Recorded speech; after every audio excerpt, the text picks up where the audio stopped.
तो गाइस कैसे हैं आप सब लोग 100,000 रीइंकार्नेशंस के एपिसोड 01 के साथ हाजिर हूं। तो एपिसोड की शुरुआत में हमें एक जगह के नॉर्दर्न टेरिटरी का सीन दिखाया जाता है जहां पर डीमन मैजिक सील होती है। उस डीमन मैजिक सील के अंदर एक बहुत ही पावरफुल मास्टर सुमेरो को कैद किया गया होता है। क्योंकि जो डीमन मैजिक सील है इसका मतलब यह है कि ये डीमंस के एरिया में आता है, तो वहाँ पर बहुत सारे डीमंस होते हैं जो कि इस सील को प्रोटेक्ट कर रहे होते हैं। तो यहाँ पर तो कुछ बड़े बड़े स्टैचूज भी होते हैं और इन बड़े बड़े स्टैचूज के पास हमारे हीरो लिनजुई को दिखाते हैं। हमारा लिनजुई यहाँ पर इस सील को अनलॉक करने के बाद मास्टर सुमेरो को बचाने के लिए यहाँ पर आया है। तो लिनजुई सामने की तरफ देखता और कहता है तो फाइनली मैं जहाँ तक पहुंच गया हूँ। तो लगता है कि वो दिन आ चुका है जब मैं यहाँ पर आगे मूव चलने वाला हूँ। और वो जल्दी से जंप करते हुए आगे बढ़ता है। जैसे वो जंप करते हुए उन सारे स्टैचूज के बीच से गुजरने लगता है तो वो जायंट स्टैचू जो कि बड़े बड़े पत्थर के स्टैचूज होती हैं, जैसे वो उनके करीब से गुजर रहा होता है उसी वक्त वो स्टैचूज मूव करना शुरू कर देते हैं। उनकी आंखें चमकना शुरू हो जाती हैं। उनके पास जो वेपन्स होते हैं वो अपने वेपन्स को घुमाकर उनके पर अटैक करना स्टार्ट करते हैं। और वो हमारे लिन से कहते हैं तुम्हारी हिम्मत कैसे हुई हमारे डीमन सी लैंड में बिना परमिशन के आने की? है तुम हो कौन और यहाँ पर क्यों आए हो? हमारा लिन उनको आगे से कोई भी जवाब नहीं देता और आगे की तरफ बढ़ रहा होता है। तो एक बड़ा सा स्टैचू अपने बड़े से वेपन को घुमाकर उसके ऊपर अटैक करता है। वहाँ पर एक जबरदस्त धमाका होता है लेकिन लिनजुई उसके अटैक को अवॉइड कर लेता है। जैसे वो उसके अटैक को अवॉइड करने के बाद पीछे की तरफ बढ़ता है उसी वक्त दूसरा स्टैचू अपने बड़े से हैमर को उठाता है और उसके ऊपर दे मारता है। लिनजुई उसके अटैक को भी ऊपर की तरफ जंप करते हुए अवॉइड कर लेता है। उसी वक्त तीसरे वाला उसके ऊपर अटैक करता है। उसके पास बड़ा सा भाला होता है लेकिन हमारा लिनजुई उसके अटैक को भी अवॉइड कर लेता है। वहाँ पर टोटल 4 बड़े जायंट्स के स्टैचूज होते हैं और वो चारों बड़े जायंट के स्टैचूज एक्टिवेट हो चुके हैं और वो हमारे लिनजुई के ऊपर अटैक कर रहे होते हैं। वो चारों एक साथ चारों तरफ से एक साथ मिलकर हमारे लिनजुई के ऊपर अटैक कर रहे होते हैं। लिनजुई कहता है तुम सभी लोगों को क्या लगता है कि तुम लोग मुझे रोक सकते हो? तुम तो बस मिट्टी के बने हुए कुछ स्टैचूज हो। और वहीं पर खड़े होकर अपनी स्पेशल टेक्निक को रिलीज करते हुए अपनी उंगली के साथ ही सामने की तरफ एक स्लैश लगाता है, चारों तरफ घुमा देता है जिससे उसकी चारों तरफ जितने भी गार्ड्स होते हैं लकड़ी के मिट्टी के सारे ग्राउंड के ऊपर गिर जाते हैं, टुकड़े टुकड़े हो जाते हैं। क्योंकि लिनजुई ने यहाँ पर अपनी एनर्जी को गोल चक्कर में घुमाया होता है और उसके आसपास वो चारों स्टैचूज होते हैं। तो वो चारों के चारों इसके साथ हिट होने के बाद सेंटर से कट जाते हैं, उनके टुकड़े टुकड़े हो जाते हैं और वो वहीं पर गिर जाते हैं। तो उन सभी स्टैचूज को मारने के बाद हमारा लिनजुई अब आगे की तरफ बढ़ रहा है। उस डीमन मैजिक सील की तरफ वो आगे बढ़ता है और कहता है तो लगता है कि अब यहाँ पर अगला लाइन ऑफ डिफेंस आ चुका है। ये सारे के सारे तो कैनन फोडर्स हैं क्योंकि ये सभी लोग मरने वाले हैं। तो उसके सामने कुछ आर्मी गार्ड्स होते हैं, ये सारे कुछ स्पेशल सोल्जर्स होते हैं। उन सारे स्पेशल सोल्जर्स के साथ साथ कुछ डीमंस भी होते हैं जो कि तरह तरह के डिफरेंट काइंड्स के डीमंस होते हैं और काफी पावरफुल भी लग रहे होते हैं। उनमें से एक डीमन आगे बढ़ता है और हमारे लिन से सेम वही बात कहता है कि तुम्हारी हिम्मत कैसे हुई हमारे डीमन सी लैंड में बिना परमिशन के आने की? और वो अपने साथियों से कहता है जल्दी से जाओ, जाकर इस लड़के को पकड़ लो, अगर पकड़ सकते हो तो पकड़ो वरना इसे मार डालो। और वो सभी लोग हमारे लिनजुई को पकड़ने के लिए आगे बढ़ते हैं जबकि हमारा लिनजुई फिर से वहाँ पर हल्का सा मुस्कुराता है और कहता है मुझे तो लगा था कि ये लोग यहाँ पर किसी पावरफुल लाइन ऑफ डिफेंस को भेजेंगे लेकिन इन लोगों ने तो यहाँ पर रॉम वॉइड शैडोज को भेज दिया है। ये सारे होली रॉम वॉइड शैडोज ये तो सभी लोग तो पावरफुल स्पिरिट्स हैं। समझ ये अपने मास्टर्स के शैडोज हैं और इनके मास्टर्स जितने पावरफुल होते हैं ये स्पिरिट शैडोज भी उतने पावरफुल होते हैं। यानी कि अपने मास्टर से इनकी पावर्स कुछ थोड़ी बहुत ही कम होगी। लेकिन नॉर्दर्न एरिया में ये लोग यहाँ पर इस सील को गार्ड करते हैं। तो हमारा जाओ वहीं पर पत्थर के ऊपर बैठ जाता है जबकि वो सारे के सारे होली शैडोज उसके ऊपर अटैक करने के लिए उसके करीब पहुंच रहे होते हैं। और लिनजुई यहाँ पर हमें एक और बात बताता है। वो कहता है जहाँ पर इस डीमन सी के अंदर जो डीमन किंग्स है तो 7 डीमन किंग्स है और उन सभी ने मेरे पर नजर रखने के लिए लगता है कि काफी बड़ी कीमत चुकाई है। लिनजुई कहता है चाहे वो कुछ भी खा ले लेकिन यहाँ पर उनकी दाल नहीं गलने वाली क्योंकि काम नहीं बनेगा। और वो उठता है और उन सभी के ऊपर अटैक करना स्टार्ट करता है। सिर्फ और सिर्फ एक ही एक पाम मारने से वो सारे के सारे होली शैडोज वहीं पर डिस्ट्रॉय होते जा रहे होते हैं। हमारा हीरो लिनजुई काफी ज्यादा पावरफुल होता है। वो उन सभी शैडोज के ऊपर अटैक कर रहा होता है, एक एक करके वो आगे गुजरता जाता है और यहाँ पर बैंग बैंग बैंग की आवाज आती है। यानी कि उसने आसपास जितने भी होते हैं उन सभी को मार दिया होता है। सिर्फ लास्ट के ऊपर उनका जो चीफ होता है वो बचता है। वो हमारे लिनजुई की तरफ देखकर बहुत सा घबरा रहा होता है और कहता है ऐसा कैसे हो सकता है। तो हमारा लिनजुई उसके ऊपर भी अटैक करते हुए आगे गुजर जाता है। वो अपनी उंगली को घुमाते हुए एनर्जी स्लैश लगाता है और उस बेचारे को भी मारकर आगे आ जाता है और हंसते हुए कहता है तो लगता है कि फाइनली मैं उस जगह के ऊपर पहुंच ही चुका हूँ। हमारा लिनजुई उस डीमन सील के सामने पहुंच जाता है। उस डीमन सील के सामने पहुंचने के बाद उसे मास्टर सुमेरो दिखाई देते हैं जो कि वहाँ पर चेंज में जकड़े होते हैं। मास्टर सुमेरो से कहते हैं कौन हो तुम और तुम यहाँ पर कर क्या रहे हो? तुम्हारा लिन उसे कहता है प्लीज मास्टर सुमेरो मुझे माफ करना, मैं जहाँ पर आपको डिस्टर्ब तो बिल्कुल भी नहीं करना चाहता था लेकिन आज मेरी जहाँ पर अपॉइंटमेंट है आपके साथ इसलिए मैं जहाँ पर हूँ। तो मास्टर सुमेरो से कहते हैं तुम्हारी अपीयरेंस को देखकर तो बिल्कुल भी अंदाजा नहीं हो रहा कि यहाँ पर जो होली शैडो सील थी उसको तुमने तोड़ा है। यानी कि उन सारे के सारे शैडोज और उन बड़े स्टैचूज को तुमने हराया है क्योंकि तुम तो सिर्फ और सिर्फ एक मोर्टल राम के कल्टीवेटर हो। मोर्टल राम के कल्टीवेटर्स इतने पावरफुल कैसे हो सकते हैं? मुझे बताओ कि तुम इतने पावरफुल क्यों हो? और साथ ही वो अपने हाथ के ऊपर अपनी पावर को रिलीज करते हैं। मास्टर सुमेरो से कहते हैं तो चलो यहाँ पर तुम्हारा टेस्ट लेकर देखते हैं क्या वाकई में तुम इतने स्ट्रॉन्ग हो। तो मास्टर सुमेरो अपने हाथ के ऊपर अपनी पावर्स को रिलीज करने के बाद लिनजुई से कहते हैं जरा मेरे हाथ की तरफ देखो। तो लिनजुई उसके हाथ की तरफ देख रहा था। वो वहाँ पर जबरदस्त एनर्जी को रिलीज करते हैं। वो किसी स्पेशल टेक्निक को यूज कर रहे होते हैं। वहाँ लिनजुई अपनी जगह के ऊपर से हिलता भी नहीं है। उस सारी एनर्जी के सामने वो चुपचाप खड़ा होता है और साथ ही हंसते हुए कहता है मास्टर सुमेरो आपकी ये वाली टेक्निक वाकई में बहुत ज्यादा पावरफुल टेक्निक है। इस दुनिया में बहुत ही कम ऐसी कल्टीवेशन टेक्निक्स है जो कि मेरी नजर में उतरती है क्योंकि मैं इन टेक्निक्स को कुछ भी नहीं समझता। मैं तो इन सारी टेक्निक्स का मास्टर हूँ। मास्टर सुमेरो को भी यहाँ पर इस बात का अंदाजा हो जाता है। मास्टर सुमेरो कहते हैं ये लड़का कोई सिंपल सा लड़का तो नहीं लगता। हालांकि इस लड़के के पास सिर्फ और सिर्फ मोर्टल राम की कल्टीवेशन है, दिखने में भी ये बहुत ज्यादा कमजोर लगता है। इस लड़के ने मेरे स्पेशल टेक्निक जिसको सनडाउन मेथड कहते हैं, इस टेक्निक को बड़ी आसानी के साथ समझ लिया। इसका मतलब यह है कि इसे ये टेक्निक पहले से पता है। तो हमारे लिंजाओ से कहते हैं बताओ कि तुम कौन हो। तुम्हारा लिंजाओ से कहता है तुम्हारा सवाल बहुत ही अच्छा है। हमारा लिंजाओ से कहता है अच्छा ठीक है, फिर मैं तुम्हें यहाँ पर अपनी बैकग्राउंड स्टोरी के बारे में बताता हूँ। और यहीं पर हमारा सीन जो होता है वो फ्लैशबैक में चला जाता है। तो फ्लैशबैक में चले जाने के बाद हमें ट्रैफिक सीन दिखाया जाता है और हमारा मॉडर्न सिटी दिखाया जाता है। लिंजुई कहता है मेरा नाम लिंजुई है। इस दिन मेरे एग्जाम्स होने थे, उसी दिन सड़क के ऊपर जाते हुए मेरा एक्सीडेंट हो गया था। अगर उस दिन मेरा एक्सीडेंट नहीं हुआ होता तो आज मैं एग्जाम रूम में बैठा होता। और उस एग्जाम के ऊपर डिपेंड करता है कि मेरा फ्यूचर क्या होने वाला है, कि मैं फ्यूचर में क्या करूंगा। क्योंकि उस दिन हमारा लिंजुई एग्जाम के लिए काफी लेट होता है। वो बड़ी तेजी के साथ साइकिल चला रहा होता है और बड़ी तेजी के साथ साइकिल चलाते हुए आगे बढ़ता हुआ तो रोड को क्रॉस कर रहा होता है। हालांकि वहाँ पर रेड बत्ती होती है, लेकिन फिर भी साथ के ऊपर से एक ट्रक निकल आता है। वो ट्रक बिल्कुल भी ब्रेक नहीं लगाता और हमारा लिंजुई उसके नीचे आ जाता है। उसी के साथ ही वहीं पर लिंजुई की मौत हो जाती है। लिंजुई कहता है मुझे इस बात में बिल्कुल भी भरोसा नहीं था कि मरने के बाद भी कोई नई जिंदगी होती है। तब मुझे लगा कि अब सब कुछ खत्म हो गया है और मैं मर चुका हूँ। उसी वक्त मैंने एक दूसरे वर्ल्ड को क्रॉस किया और मैं मॉर्टल से इमॉर्टल्स की दुनिया में चला आया। हमारा लिंजुई यहाँ पर रीइंकार्नेट होता है। लिंजुई रीइंकार्नेट होने के बाद एक घर में होता है, अपने बिस्तर के अंदर उठकर बैठता है और कहता है ये कौन सी जगह है, मैं कौन सी जगह पर आ पहुंचा हूँ। मेरा तो अभी भी एक ट्रैफिक एक्सीडेंट हुआ था। वहाँ से बाहर की तरफ निकलता है तो बताता है मैं अपनी दुनिया को पार करने के बाद एक ऐसी दुनिया में चला है जिसको हॉन्गमैंग कॉन्टिनेंट कहते हैं। हॉन्गमैंग कॉन्टिनेंट के ऊपर 3 पावरफुल क्लैन है और इस वक्त मैं जिस क्लैन के अंदर था, यानी जहाँ पर मैं रीइंकार्नेट हुआ था, उसको वैंगजियान क्लैन कहते हैं। हॉन्गमैंग कॉन्टिनेंट का हिमनली इमॉर्टल कल्टीवेशन क्लैन है। रीइंकार्नेट होने के बाद मुझे इस बारे में बिल्कुल भी आइडिया नहीं था कि मेरे पास अब किसकी बॉडी आ चुकी है। और मुझे ये भी नहीं पता था कि इसकी बॉडीज के अंदर कौन सी मेमोरीज है, क्योंकि मुझे नहीं पता कि मैं कौन हूँ और कहाँ से आया हूँ। लेकिन अब जबकि मैं वैंगजियान सेक्टर में था, हॉन्गमैंग कॉन्टिनेंट में, मुझे पता था कि मुझे यहाँ पर रहना है। तो मुझे लगा कि शायद मैं भी यहाँ पर कल्टीवेट करके अपनी अपॉर्चुनिटीज को हासिल कर सकता हूँ और आगे बढ़ सकता हूँ। सबसे पहले तो मैं वैंगजियान सेक्टर के कुछ डिसाइपल्स के पास गया। मैंने जाकर उनसे बात की। मैंने उनसे कहा कि मैं यहाँ पर कल्टीवेशन को हासिल करना चाहता हूँ, मुझे मार्शल आर्ट सीखनी है, तो क्या तुम लोग मुझे अपने सेक्टर में ले लोगे। लेकिन उन सभी को मुझे देखकर ही पता चल जाता था कि मैं मॉर्टल राउंड का एक एक्सपर्ट हूँ। इसी वजह से वो मुझे बहुत ही बुरी तरह से पीटते थे। तो ऐसे करते करते मैंने जितने भी छोटे मोटे सेक्टर से भी रिक्वेस्ट की कि मुझे अपने लिए मार्शल आर्ट सीखने के लिए मुझे तुम्हारे सेक्टर को ज्वाइन करना है, लेकिन हमेशा मुझे मार पड़ती थी क्योंकि मैं मॉर्टल राउंड का कल्टीवेटर था कि सभी लोग उसे बहुत ज्यादा लो लेवल का। इसी वजह से मुझे अपने सामने देखना भी नहीं चाहते थे। तो मुझे एक बात तो समझ आ गई थी कि हॉन्गमैंग कॉन्टिनेंट एक ऐसी दुनिया है जहाँ पर हमेशा पावरफुल वीक को बुली करते हैं। गेट के ऊपर जो गार्ड्स खड़े होते हैं वो उसे पीटने के बाद कहते हैं तुम एक मॉर्टल राउंड के कल्टीवेटर एक कचरे हो, तो हम जैसे गार्ड्स को नहीं हरा सकते हो। तुम्हें लगता है कि तुम हमारे सेक्टर को ज्वाइन करने के लायक हो, यहाँ से दफा हो जाओ, सपने देखना बंद करो। तुम्हारा जाओ सेम डे के ऊपर मार खाने के बाद जब जंगल में से गुजरकर दूसरी तरफ जा रहा होता है तो वहीं पर एक लड़की के चिल्लाने की आवाज आती है। तो एक यंग मास्टर वहाँ पर एक लड़की का रेप करने की कोशिश कर रहा होता है। वो यंग मास्टर उस लड़की से कह रहा होता है चाहे तुम यहाँ पर कितना ही जोर जोर से क्यों न चिल्ला लो, यहाँ पर कोई भी तुम्हारी मदद करने को नहीं आएगा। अगर कोई आ भी जाता है तब भी कोई भी तुम्हारी मदद नहीं करेगा क्योंकि मैं यहाँ पर हूँ, मैं यंग मास्टर हूँ। तो हमारा लिंजुई, क्योंकि वो तो हीरो है, वो वहाँ पर पहुंच जाता है और चिल्लाकर उसे कहता है तुम यहाँ पर दिन की रोशनी में इस लड़की के साथ क्या करने की कोशिश कर रहे हो, तुम्हारी हिम्मत कैसे हुई एक मासूम लड़की का रेप करने की। तो वो यंग मास्टर लिंजुई की तरफ देखकर काफी गुस्सा आता है और कहता है ये लड़का कहाँ से आया है, ये तो बहुत बड़ा बेवकूफ लगता है, जिसे मेरे सामने बात करने की तमीज भी नहीं है, लगता है ये मुझे जानता नहीं है। तो इसी के साथ ही वो हमारे लिन के ऊपर अटैक करने के लिए आगे बढ़ता है। अभी तक हमारे लिंजुई ने मार्शल आर्ट्स के एम को भी नहीं सीखा हुआ, इसी वजह से वो अपने आप को डिफेंड नहीं कर सकता। तो वो यंग मास्टर बड़ी स्पीड से उसके करीब पहुंचता है, अपना नाइफ निकालता है और उसकी बॉडी के अंदर दंसा देता है। लिंजुई यहाँ पर कहता है ओह शिट, इसका मतलब मैं बहुत ज्यादा कमजोर हूँ, फिर भी मैं यहाँ पर हीरो बनने चला था। यंग मास्टर हमारे लिंजुई की बॉडी के अंदर अपना नाइफ दंसाने की बात कहता है तुम तो यहाँ पर मेरे सामने खड़े होकर बात कर रहे हो, लगता है कि तुमने मुझे पहचाना नहीं, या फिर तुम वैंगजियान क्लैन के एक मेंबर नहीं हो। मैंने लिंजुई कहता अपनी दुनिया में मरकर यहाँ पर पहुंचा और लगता है कि अब मैं यहाँ पर भी मरने वाला हूँ। और उसी वक्त उसे फिर से वही फीलिंग आती है, क्योंकि उसे मरने के बाद दोबारा से वही सेम फीलिंग आती है। और उसके बाद जब वो उठता है तो वो दोबारा उसी जगह के ऊपर उठता है, उसी बिस्तर के ऊपर उठता है और कहता है ये क्या, मैं दोबारा से उसी जगह के ऊपर कैसे आ गया हूँ। लिंजुई कहता है तो असल स्टोरी ये है कि मैं मरने के बाद दोबारा से उसी जगह के ऊपर रीइंकार्नेट हुआ हूँ जहाँ पर मैं पहले दिन रीइंकार्नेट हुआ। तुम्हारे लिंजुई को यहाँ पर एक और बात पता चलती है कि वो चाहे जितनी बार भी क्यों ना मार ले, वो हमेशा मरने के बाद उसी दिन उसी जगह के ऊपर दोबारा से रीइंकार्नेट हो जाएगा। और अगर उसका दिन पूरा हो जाता है तो रात को 12 बजे वो दोबारा से रीइंकार्नेट होगा और उसी जगह के ऊपर दोबारा आ जाएगा और उसके बारे में जितने भी लोगों को जितनी मेमोरीज होगी वो सारी की सारी भूल जाएंगे। लिंजुई कहता है ये दुनिया बहुत ही स्ट्रॉन्ग लोगों की दुनिया है, यहाँ पर हमेशा कमजोरों को स्लॉटर किया जाता है, तो मैं यहाँ पर मरने के लिए नहीं आया, मुझे यहाँ पर अपने आप को स्ट्रॉन्ग बनाना होगा। लिंजुई जिस जगह के ऊपर रीइंकार्नेट होता है वो वहाँ से आगे की तरफ बढ़ जाता है। तो लिंजुई कहता है हालांकि मैं हर बार मरने के बाद दोबारा इसी जगह के ऊपर रीइंकार्नेट होने वाला हूँ और दिन गुजरने के बाद मैं दोबारा सेम इसी दिन सुबह के वक्त यहीं पर रीइंकार्नेट हो जाऊंगा। लेकिन फिर भी हॉन्गमैंग कॉन्टिनेंट के ऊपर यहाँ पर बहुत सारी सीक्रेट रे फॉर्मेशंस हैं, जिनको टेलीपोर्टेशन रे फॉर्मेशंस हैं, जिनको यूज करके मैं दूसरी जगह के ऊपर भी जा सकता हूँ। मुझे पूरे हॉन्गमैंग कॉन्टिनेंट में डिफरेंट जगहों के ऊपर जाना होगा टेलीपोर्टेशन रेस को यूज करते हुए, और जहाँ से मुझे कुछ हासिल होगा वहाँ से मैं मार्शल आर्ट्स टेक्निक्स को सीखूंगा, क्योंकि मैं मरने वाला तो हूँ नहीं, दोबारा से रीइंकार्नेट हो जाऊंगा और दिन पूरा होने के बाद मैं वापस यहीं पर इसी वैंगजियान क्लैन में ही पहुंच जाऊंगा। इतना तो पता है कि हॉन्गमैंग कॉन्टिनेंट कोई छोटा कॉन्टिनेंट नहीं है, मुझे इसके सारे के सारे मैजिकल एरियाज को देखना है। हमारा लिंजुई यहाँ से अपनी जर्नी को स्टार्ट करता है। वो पूरे 100,000 ईयर्स तक सेम सेम एक ही दिन में वो दोबारा से रीइंकार्नेट होता रहेगा। जब उसका जो रीइंकार्नेशन वाला कर्स टूटेगा तब तक 1 लाख साल गुजरने के बाद वो इतना ज्यादा पावरफुल हो चुका है कि वो बड़े बड़े डीमन किंग्स और बहुत सारे मॉन्स्टर्स को चुनौती दे सकता है। कैसे आप सब लोग रीइंकार्नेशंस के एपिसोड 03 के साथ हाजिर हो। अगर आप मेरे चैनल पर नए हैं और अभी तक चैनल को सब्सक्राइब नहीं किया हुआ तो जल्दी से चैनल को सब्सक्राइब कर दे, वीडियो को लाइक और शेयर कर दे, शुक्रिया। लास्ट एपिसोड के एंड जो यंग मास्टर सीटू होता है वो बहुत ज्यादा घबरा जाता है और हैरान भी होता है और हमारे लिंजुई से पूछता है कि तुम कौन हो, तुम्हारा कल्टीवेशन लेवल तो इतना नहीं है, फिर भी तुमने मेरे दोनों गार्ड्स को इतनी आसानी से कैसे मार दिया। तो लिंजुई अपने नाइफ को साफ करते हुए उसे कहता है, बेवकूफ कहेंगे, अभी अभी तो रात के वक्त ब्रेक थ्रू कंप्लीट किया है और तुम्हें क्या लगता है कि यूनिवर्सल डिग्री राम कोई बहुत ही पावरफुल लेवल है। तुम तो यूनिवर्सल डिग्री राम में हो जो कि इतना पावरफुल लेवल भी नहीं है। ये बात सुनते ही वो और भी ज्यादा हैरान होता है। यंग मास्टर सीटू से कहता है, तुम्हें कैसे पता चला कि मैंने रात को ब्रेक थ्रू किया और मैं यूनिवर्सल डिग्री राम का एक्सपर्ट बन चुका हूँ। लिंजुई यहाँ पर गुस्से के साथ उसकी तरफ घूर कर देखता है, फिर साथ उसे कहता है, जाकर अपने बाप जॉन से पूछना क्योंकि तुम्हारे बाप जॉन ने मुझे ये सब कुछ बताया था। क्या तुम्हें पता है कि आज तुमने यहाँ पर क्या कर दिया है? क्या तुम्हें पता है कि ये सब कुछ करने की वजह से सी लैंड के साथ तुम्हारे बाप का जो समझौता हुआ था वो सारा खत्म हो सकता है, इसी वजह से तुम्हारा बाप मेरे हाथों से मारा भी जा सकता है। तो ये बात सुनते ही वो कहता है, कहीं ऐसा तो नहीं है कि तुम डीमन सी लैंड से आए हुए मैसेंजर हो जो कि यहाँ पर आने वाला था मेरे डैड से मिलने के लिए।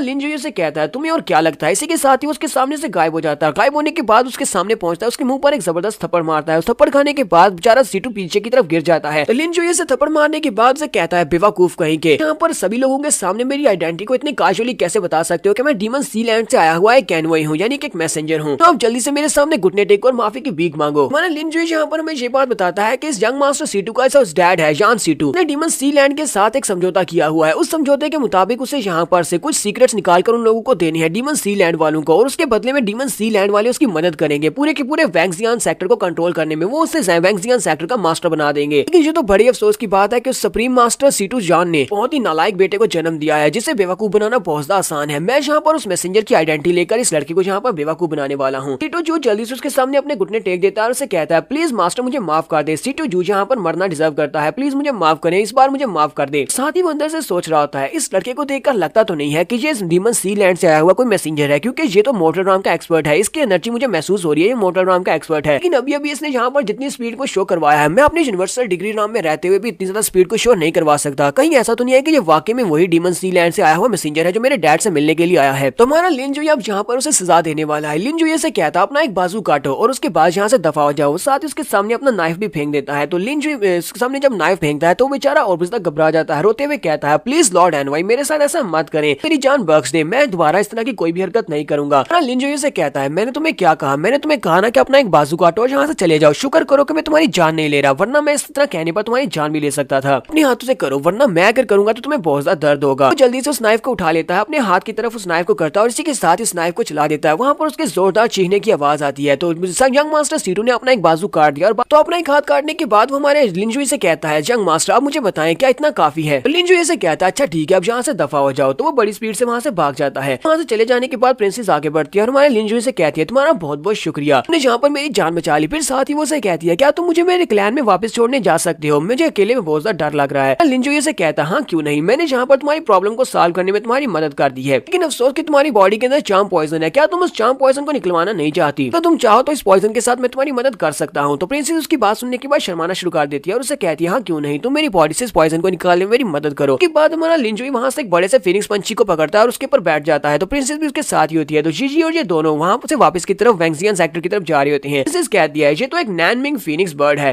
वैंगजियान सेक्टर में जो पावरफुल एल्डर्स होते हैं वही इस तरह के एक फिनिक्स बर्ड को यूज कर सकते हैं, क्योंकि इसको कंट्रोल करने के लिए 3 साल तक ट्रेनिंग की जरूरत पड़ती है और सिर्फ यूनिवर्सल डिग्री राम के एक्सपर्ट इसको कंट्रोल कर सकते हैं। लेकिन ये लड़का मोर्टल राम में रहते हुए एक बड़े से फिनिक्स पंछी को भी कंट्रोल कर सकता है। मुझे समझ नहीं आ रही कि ये कौन है। लिंजुई उसके चेहरे के एक्सप्रेशंस को फांकने के बाद उसे कहता है, लड़की मैं तुम्हें पहले भी कह चुका हूँ कि मैं पिछले 1 लाख साल से यहाँ पर इसी एक ही दिन में फंसा हुआ हूँ और मुझे यहाँ के सभी सीक्रेट्स के बारे में पता है, यहाँ तक कि मुझे वैंगजियन क्लैन के सारे सीक्रेट्स के बारे में भी पता है। यंग मास्टर सीटू जैसे एक प्ले बॉय को डराकर किस तरह भगाना है ये मुझे अच्छी तरह से आता है। मैं क्या लगता है कि मैं इस तरह के एक फिनिक्स पंछी को कंट्रोल नहीं कर सकता, मैं इसको कंट्रोल भी कर सकता हूँ। तो प्रिंसेस की बात सुनने के बाद सोच रही होती है, ये तो बहुत ही अमेजिंग है, इस लड़के ने यहाँ पर ये भी जान लिया जो मैं अपने दिल में सोच रही थी। कहीं ऐसा तो नहीं है कि वाकई में ये लड़का कब से जो भी कह रहा है वो सब कुछ सच कह रहा है। तो प्रिंसेस लिंजुई से कहती है, मुझे बताओ क्या तुम वाकई में मेरी बॉडी के अंदर जो चार्म पॉइजन है क्या उसको ठीक कर सकते हो? कि मेरी एंगेजमेंट तो पहले से तय हो चुकी है, 2 साल के बाद मेरी 7 डीमन एम्परर के साथ शादी होने वाली है। तो प्रिंसेस से पूछती है, क्या तुम्हें पता है क्या 7 डीमन एम्परर कौन है? मुझे तो इस सब के बारे में कुछ भी नहीं पता, लेकिन तुम्हें काफी कुछ पता है। तो लिंजुई कहता है, हाँ मुझे पता है, मैं 7 डीमन एम्परर का सभी के सभी डीमन किंग्स को अच्छी तरह से जानता हूँ। हमारा लिन उसे बताता है कि 7 डीमन एम्परर जो है हॉन्गमैंग कॉन्टिनेंट के 3 पावरफुल एम्परर्स में से एक एम्परर है।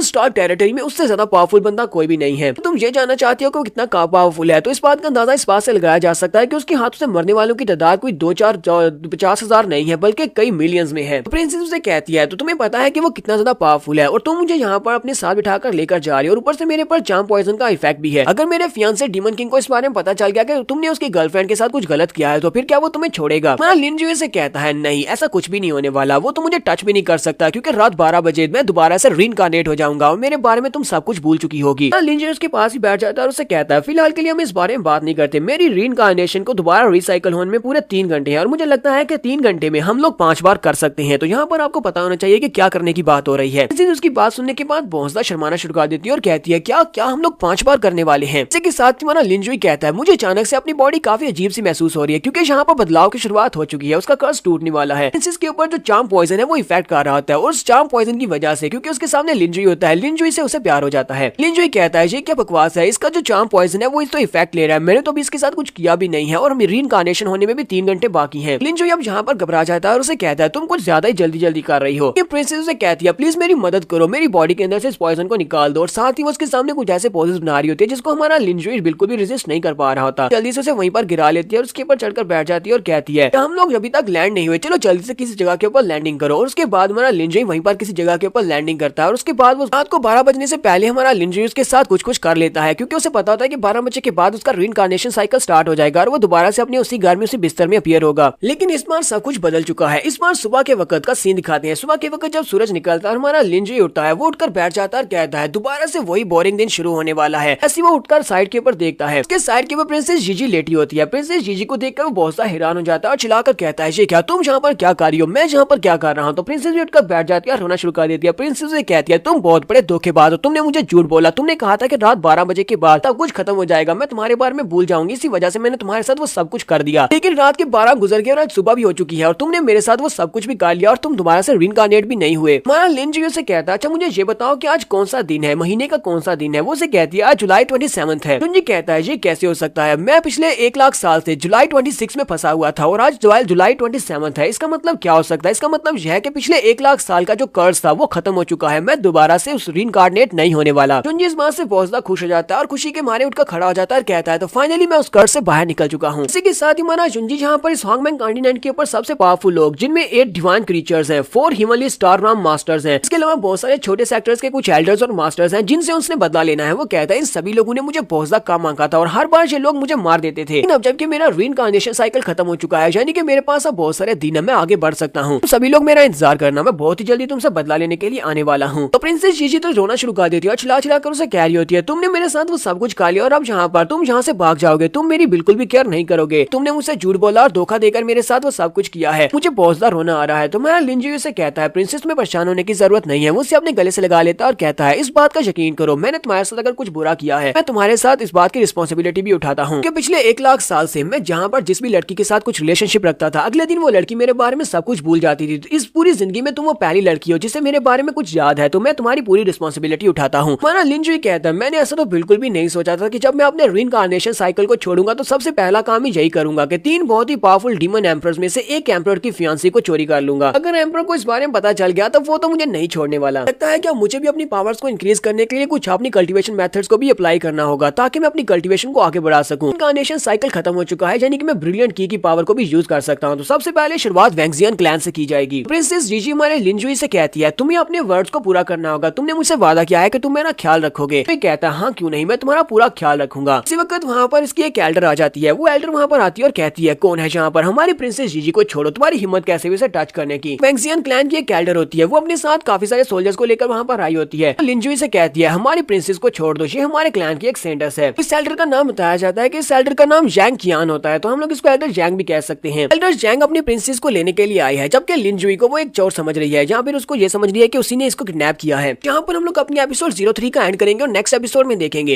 में देखेंगे कि हमारा लिन जुई फाइनली वैंगजियन पवेलियन में जाएगा और उनके सेक्टर को ज्वाइन करने की बात करेगा। यहाँ पर जाने के बाद इसके साथ किस तरह का बर्ताव होगा। आप सब लोग 100,000 रीइंकार्नेशंस के एपिसोड 04 के साथ हाजिर हो। अगर आप मेरे चैनल पर नए हैं और अभी तक चैनल को सब्सक्राइब नहीं किया हुआ तो जल्दी से चैनल को सब्सक्राइब कर दे, वीडियो को लाइक और शेयर कर दे। शुक्रिया। लास्ट एपिसोड के एंड पे हमने देखा था हमारा लिन जुई अपने रीइंकार्नेशन साइकिल से बाहर निकल चुका है। बाहर निकलने के बाद जो सबसे पहली चीज होती है प्रिंसेस जीजी के साथ उसका रिलेशनशिप, यानी कि वो प्रिंसेस जीजी की पूरी जिम्मेदारी उठाने को तैयार है, क्योंकि फिर रात के वक्त पिछले दिन उसने कुछ उसके साथ कर दिया था। तो यहीं पर वैंगजियान क्लैन की एक एल्डर जिसका नाम एल्डर लैंग है वो वहाँ पर आती है अपनी प्रिंसेस को लेने के लिए। वहाँ पर आने के बाद हमारे लिनजुई से कहती है तुम चोर कहेंगे, तुम हमारी प्रिंसेस को कहाँ पर लेकर जा रहे हो। लिनजुई एल्डर जैंग के बारे में भी काफी कुछ जानता है। वो एल्डर जैंग की तरफ देखता है और कहता है हालांकि ये बहुत ज्यादा खूबसूरत और बहुत ही पावरफुल लड़की है, लेकिन फिर भी इसका पास बहुत ज्यादा कॉम्प्लिकेटेड है। इसके पास में कुछ ऐसे सीक्रेट्स है जिनके बारे में ये बिल्कुल भी नहीं जानती और उन सीक्रेट्स को ये जानना चाहती है। एल्डर जैंग अपने पास एक नेट निकालती है जो कि इनकी स्पेशल टेक्निक होती है जिसको ड्रैगन ट्रैप नेट कहते हैं। वो उस ड्रैगन ट्रैप नेट को निकालती है और उसके ऊपर फेंक देती है। ड्रैगन ट्रैप नेट काफी ज्यादा बड़ा होता है जो कि ड्रैगन को पकड़ने के लिए, इसी वजह से वो काफी बड़ा नेट है। लिनजुई के साथ जो प्रिंसेस जीजी होती है वो उसे कहती है लिनजुई प्लीज जल्दी से यहाँ से भाग जाओ, ये ड्रैगन ट्रैप नेट है, एक बार तुम इसके अंदर पकड़े गए तो तुम इसके अंदर से बाहर नहीं निकल पाओगे। माना लिनजुई से कहता है प्रिंसेस तुम्हें बिल्कुल भी डरने की जरूरत नहीं है, ये तो बस एक छोटा सा नेट है और इस नेट को काटना तो मेरे लिए बहुत ही आसान सी बात है। हमारा लिनजुई अपनी उंगली को ऊपर की तरफ उठाता है। ऊपर की तरफ उठाने के बाद वो अपनी एनर्जी को रिलीज करता है और एक सर्कल में अपनी एनर्जी स्लैश लगाता है। उस एनर्जी स्लैश की मदद से वो उस ड्रैगन ट्रैप नेट के ऊपर अटैक करता है तो वहाँ पर जबरदस्त रोशनी निकलती है और इसी के साथ ही ड्रैगन ट्रैप नेट के वहाँ पर टुकड़े टुकड़े हो जाते हैं। एल्डर जैंग भी ये देखने के बाद बहुत ज्यादा हैरान हो जाती है और कहती है ड्रैगन ट्रैप नेट ये तो एक बहुत ही पावरफुल बीस्ट ट्रैप है। इस ट्रैप को यूज करते हुए हम लोग ड्रैगन्स को पकड़ते हैं। स्पेशल ट्रैप को हमारे सेक्टर मास्टर ने पर्सनली बनाया था, तो फिर इस लड़के ने इतनी आसानी के साथ ड्रैगन ट्रैप नेट को कैसे तोड़ दिया। सिर्फ इतना ही नहीं बल्कि इस लड़के ने सिर्फ और सिर्फ एक उंगली के साथ एक ही मूव को यूज करते हुए इसको तोड़ा है। इसका मतलब यह है कि ये लड़का बहुत ज्यादा स्ट्रॉन्ग है और मिस्टीरियस भी है। एल्डर जैंग फिर से नीचे की तरफ उतरती है और उसे कहती है प्रिंसेस जीजी आपको बिल्कुल भी घबराने की जरूरत नहीं है, ये एल्डर यहाँ पर आपको बचाने के लिए आई है, चाहे इसे यहाँ पर इस लड़के की जान ही न लेनी पड़े, ये फिर भी आपको बचाकर लेकर जाएगी। हमारे लिनजुई के सामने आकर रुक जाती है तो लिनजुई से कहता है जैंग किंग तुम ये कर क्या रही हो, तुम जानना चाहते हो कि तुम्हारे फादर इस वक्त कहाँ पर है, क्योंकि मुझे लगता है कि तुम अपने फादर को ढूंढ रही हो। तुम्हारे फादर से जब आखिरी बार मिला था तुम्हारे फादर ने मुझे कहा था कि मैं तुम्हें जाकर ये बात बता दूं कि 10 साल के बाद वो तुमसे और ज्यादा नफरत नहीं करेंगे, 10 साल बाद तुम उनसे मिलने के लिए जा सकती हो। एल्डर जैंग उसकी बात सुनने के बाद और भी गुस्सा होती है और उसे कहती है तुम्हें मेरे फादर के बारे में कैसे पता, तुम मेरे फादर को कैसे जानते हो, आखिर तुम हो कौन और कहाँ से आए हो। लिनजुई कहता है अगर तुम अपने फादर के बारे में जानना चाहती हो कि इस वक्त कहाँ पर है तो फिर तुम्हें मुझे अपने साथ लेकर वैंगजियान पवेलियन में जाना होगा। तो एल्डर उसे कहती है लेकिन तुम हमारे वैंगजियान पवेलियन में क्यों जाना चाहते हो, मुझे ये बताओ कि तुम्हारा प्लान क्या है। मैं एक एल्डर हूँ और मैं एल्डर होने के नाते किसी भी आम बंदे को वहाँ पर लेकर नहीं जा सकती जो कि बहुत ज्यादा मिस्टीरियस हो। लिनजुई से कहता है इस बात से तुम्हारा कोई भी ताल्लुक नहीं है, तुम्हें बस मुझे रास्ता दिखाना है, अगर अपने फादर के बारे में जानना चाहती हो तो मुझे रास्ता दिखाओ, चाहता हूँ कि तुम मुझे सेफली वैंगजियान पवेलियन के अंदर लेकर जाओ। एक सीन में वैंगजियान पवेलियन का दिखाया जाता है। जब एल्डर जैंग वहाँ पर हमारे लिनजुई को अपने साथ लेकर पहुंचती है तो उनके जो डिसाइपल्स होते हैं वो उनके सामने घुटने टेक कर खड़े होते हैं। लिनजुई एल्डर जैंग से भी आगे आगे चल रहा था, वो बहुत ही एरोगेंटली उसके आगे आगे चल रहा था। वो डिसाइपल्स जो होते हैं मुझे देखकर बहुत ही हैरान होते हैं। उनमें से 2 डिसाइपल्स ऐसे होते हैं जो कि चुप नहीं रह पाते, वो बात करते हुए कहते हैं हाँ ये लड़का कौन है, जितना एरोगेंट क्यों है जो कि एल्डर के सामने इस तरह एरोगेंटली चल रहा है, एल्डर जैंग के सामने ऐसे नहीं चलना चाहिए। दूसरे वाला कहता है मुझे लगता है कि ये सीटू के कुत्तों में से कोई एक कुत्ता होगा जो कि बाकी सभी को जहाँ पर दबा कर रखते हैं, ये अपनी पावर के बेस पर बाकी सभी को अपने सामने झुका लेते हैं। लिनजुई लोगों की बातें सुन लेता है और उनकी बातें सुनने के बाद एल्डर जैंग से कहता है एल्डर जैंग इन दोनों की कल्टीवेशन को डिसबॉलिश कर दो क्योंकि ये लोग तुम्हारी बैक के पीछे बात कर रहे हैं। वो लड़के उसकी बात सुनने के बाद कहते हैं लड़के तुम्हें क्या लगता है कि तुम कौन हो जो यहाँ पर हमारी एल्डर जैंग को ये कह रहे हो कि तो वो तुम्हारे ऑर्डर्स को फॉलो करे, वो तुम्हारे ऑर्डर्स को फॉलो नहीं करेंगे और ना ही हमें हर्ट करेंगी। एल्डर जैंग हमारे लिनजुई की बात सुनने के बाद अपनी तलवार को घुमाते हुए दोनों लड़कों पर अटैक करती है, दोनों की कल्टीवेशन को अबॉलिश कर देती है। तो उनसे कहते हैं तुम लोगों की हिम्मत कैसे हुई एल्डर जैंग के सामने इस तरह बात करने की, मैं जहाँ पर तुम्हारी एल्डर हूँ मेरे सामने चुपचाप अपना सर झुकाकर बैठे रहो। बाकी के सभी लोग बहुत ज्यादा घबरा जाते हैं, उनमें से कोई भी वहाँ पर बात नहीं करता। वो लोग कहते हैं जी एल्डर प्लीज हमें माफ कर दे, आज के बाद हम में से और कोई भी यहाँ पर आपके सामने बात नहीं करेगा। लिनजुई फिर से आगे की तरफ चलना स्टार्ट करता है और इसके साथ साथ एल्डर जैंग उसके पीछे होती है। तो एल्डर जैंग उसे कहती है जरा रुको, मुझे ये तो बताओ कि तुम हमारे वैंगजियान पवेलियन में आए क्यों हो, तुम्हें हमारे सेक्टर से क्या चाहिए, जहाँ पर ऐसा क्या है जिसके लिए तुम आए हो। तुम्हारा लिन उसे कहता है मैं जहाँ पर सुजरिन किंजी से मिलने के लिए आया हूँ। वो उसे कहता है जाओ जाकर सुजरिन को इस बारे में बता दो कि मैं उससे मिलने के लिए आया हूँ, उसे इन्फॉर्म करो और देखना वो मुझे खुद मिलने के लिए बुलाएगी। जैंग उसे कहती है बेवकूफ मत बनो, तुम सिर्फ और सिर्फ एक मॉडल नाम के एक्सपर्ट हो, तुम्हें क्यों लगता है कि हमारी एल्डर तुम्हें मिलने के लिए बुलाएगी। वो सिर्फ और सिर्फ एल्डर नहीं है बल्कि पूरे के पूरे वैंगजियान